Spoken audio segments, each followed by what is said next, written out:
Hello everyone and welcome back to Football Forecast. In today's video I'll be reviewing Manchester United Chelsea, and this game had absolutely everything, and I'll be taking you through every key moment as well as discussing where did Chelsea go wrong, what did United do well, and where can they improve on. If you enjoy this video, it'd be great if you could subscribe and support the channel. So straight away, Manchester United started exactly how they needed to, fast out the gates, and that's exactly how they played in the first 5 minutes. They really set a tempo and put the Chelsea defence under pressure, which has been facing a lot of scrutiny recently, and I continue to scrutinise around their transfer business, but I'm going to discuss that later. Straight out of the gates, and that led to that Robert Sánchez red card. I mean, this is the problem with Sánchez. He has 2 or 3 really good games, but everyone knows that Sánchez has the potential to do these sort of things. He's done it in the past, he makes mistakes, and that is why even a team like Brighton were willing to sell to Chelsea. Brighton didn't sell him because they were forced to or they needed to, but they wanted to sell Robert Sánchez. That's the difference. And that is what we see. He's not good enough for Chelsea. And for every good performance he has, he often has a stinker like this, and that's what he had today. This resulted, though, in some interesting changes by Enzo Maresca because of the Robert Sánchez red card. He brought on Jorgensen, which I think is completely understandable. You've got to bring on a keeper, obviously, for Esteval. I don't have a problem with that. Esteval is a young player. This is when he started making weird changes. Bringing on Tosin for Pedro Neto. As soon as you do that, you're already sort of accepting the fact that you're going to be on the back foot. And I think that's exactly what you don't do against a team like Manchester United. Don't let them into the game. Even though that this happened, Chelsea still could have dominated. And I'm going to show how I think they could have used this system without having to do this. And then, the icing that made this so bad was bringing on Andre Santos for Cole Palmer. I think Santos sort of would have made sense for maybe Enzo Fernandes if you're going to make a change.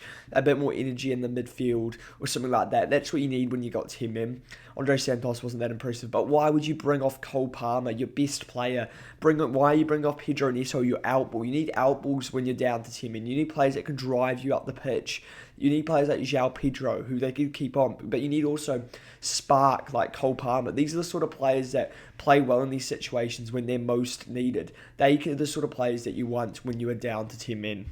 I think as soon as Enzo Maresca made those changes, Chelsea were in trouble because they brought off their best players. He brought off Cole Palmer and Pedro Neto. Those are the 2 players I would have kept on the pitch. And what I would have done is I would have gone into this system and I would have just left this sort of area free. And that is because Manchester United only have 2 in midfield as well. And I think as midfielder Caicedo and Fernandes is good enough to deal with a midfield of Casemiro and Bruno Fernandes. That's what I think. So I think they would have been alright with just 2 in midfield, and that would have allowed you to keep Cole Palmer and Neto on the pitch, as I just said, your threats.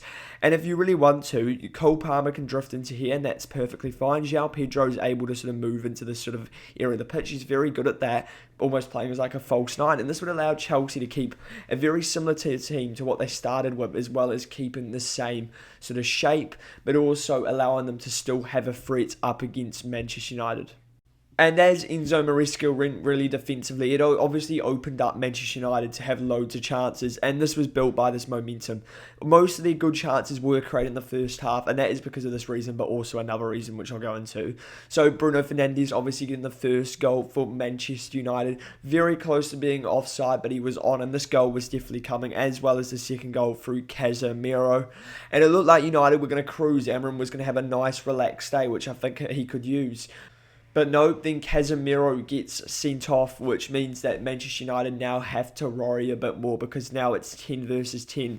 But they're not as likely to concede because Enzo Maresca, I think, was tactically naive, but also inexperienced and panicked and brought all his talented players off, like Palmer and Neto, players that could really challenge Manchester United in the second half. So he had to rely on the likes of Tyreek George, Mark Gui. Those are the sort of changes he could use it all, and that meant that Chelsea were only always going to be really effective from set pieces, and this didn't allow Chelsea to sort of grab the momentum and win this game. They did eventually, however, get a goal through Trevor Chalobah, which came from a set piece, which was the only area where I actually thought Chelsea looked like a threat at any point in this game. Chelsea really didn't look like a good side today, and I think it's really disappointing from a Chelsea perspective because these are the sort of games that they should be winning at this stage. Spending £2 billion, you've got to be winning these sorts of games.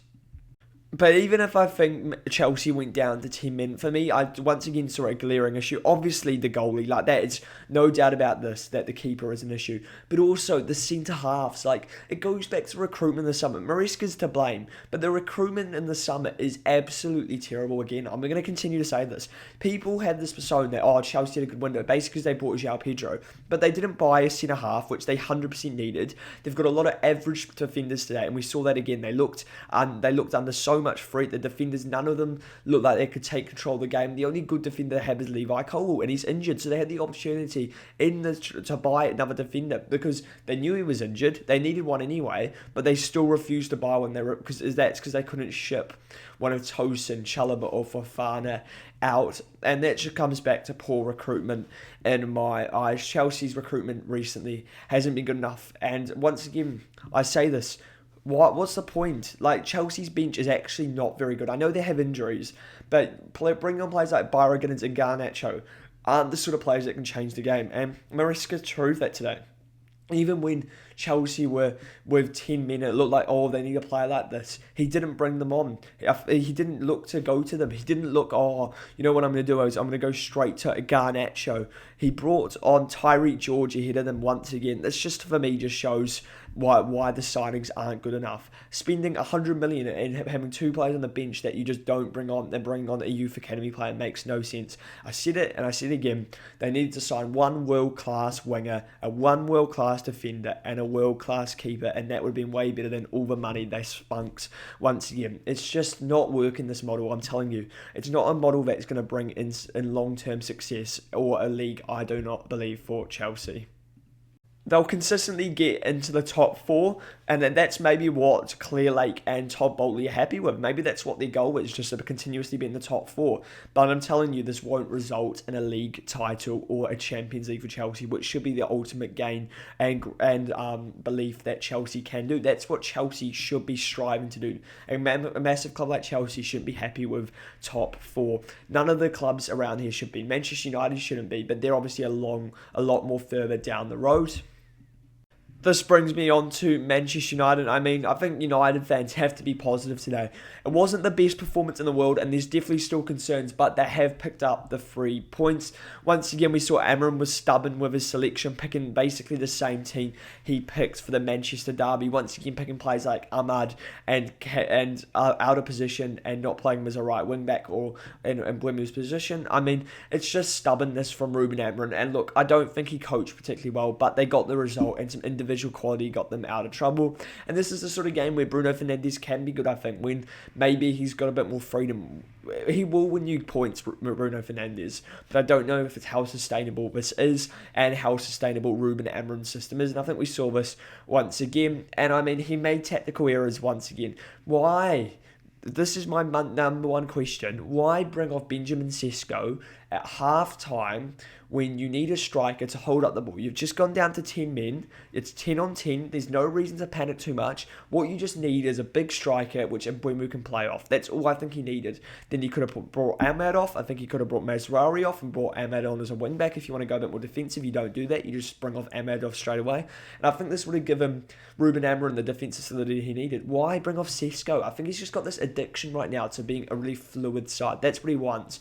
If I think if Mount and Cunha are available, Sesko doesn't even start. And it just doesn't make any sense. Why are you spending this much money on a striker? It's actually very similar issues to Chelsea, which Manchester United have, probably just on a slightly higher scale currently, with the managers just both making odd decisions. And it did really feel like both sides were sort of more or less losing the game for each other. It didn't feel like either side played really well, but Manchester United did get the 3 points, and there is positives to take from that. Bryan Mbeumo did play really well. Casemiro obviously scoring, but got sent off.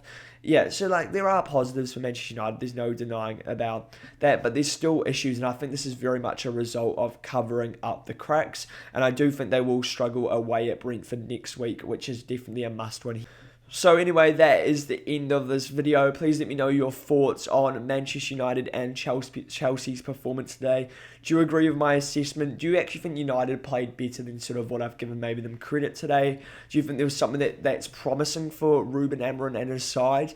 if you're a United fan, let me know. Do you think that Ruben Amorim's really coached them to victory today? That's not quite what I saw.